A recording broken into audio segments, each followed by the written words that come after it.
இன்னைக்கு கமகமன்னு mutton soup சுவையில் சூப்பரான முருங்கை காம்பு சூப்பு எப்படி பண்ணுறதுன்னு பார்க்கலாமா? அதுக்கு ஒரு குக்கர் எடுத்துக்கோங்க. 1/4 கப் அளவுக்கு பாசிப்பருப்பு எடுத்து நல்லா கழுவிட்டு சேர்த்துக்கலாம். கொஞ்சமாக தண்ணி சேர்த்து ஊற வச்சிடலாம்.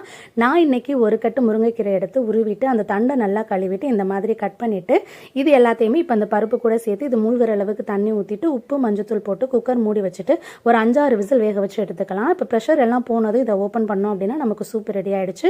இதுக்கு ஒரு தாளிப்பு கொடுக்கறதுக்கு ஒரு கடாய் வச்சுக்கலாம். அதில் எண்ணெய் ஊற்றிட்டு கடுகு, சோம்பு, தாளிப்புக்கு தேவையான கரம் மசாலா ஐட்டம் எல்லாம் ஆட் பண்ணிட்டு சின்ன வெங்காயம், பச்சை மிளகாய், கருவேப்பிலை எல்லாம் சேர்த்து வதக்கிட்டு இஞ்சி பூண்டு பேஸ்ட்டும் சேர்த்து வதக்கிட்டு 2 தக்காளி எடுத்து அதையுமே சேர்த்துட்டு கொஞ்சமாக உப்பு போட்டு வதக்கிக்கலாம்.